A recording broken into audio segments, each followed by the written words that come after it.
የጆሮ መጎርጎሪያ አጠቃቀሙን ካላወቃችሁበት መስማት እስካለመቻል ድረስ የሚያደርስ ጉዳት ያስከትላል። በመጀመሪያ ግን ላይክና ፎሎ ማድረግ እንዳይረሳ። ሰላም፣ ዶክተር ብሩክ እባላለሁ። ህክምናንም ቀለል አድርጌ በአኒሜሽን 3D ቪዲዮዎች አስረዳለሁ። የጆሮ መጎርጎሪያ ወይንም ኪዩቲፕ ብዙዎቻችን እንጠቀማለን።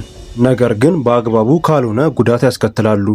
በጣም ወደ ጆሮአችሁ ውስጥ የምታስገቡት ከሆነ የጆሮ ታምቡር የሚባለውን ቦታ ልትበሱት ትችላላችሁ። ይህ ደግሞ ከፍተኛ ህመም ያስከትላል። ኢር ካናል ወይንም የጆሮአችን ዋሻ የሚሰራው ሴንሲቲቭ እና በቀላሉ ሊጎዱ በሚችሉ የቆዳ ክፍል ስለሆነ ጥንቃቄ በጣም ያስፈልጋል። ሌላው የጆሮ መጎርጎሪያ መጠቀም ኢርዋክሱን ሊደፍነውና ወደ ውስጥ ገፍቶ ታምቡሩ ድረስ ሊያደርሰው ይችላል።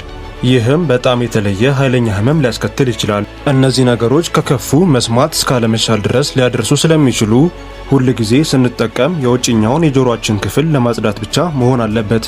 ስለዚህ ነገር ያላችሁን ጥያቄዎች በኮሜንት አስቀምጡ። ላይክ እና ፎሎ ማድረግ እንዳይረሳ።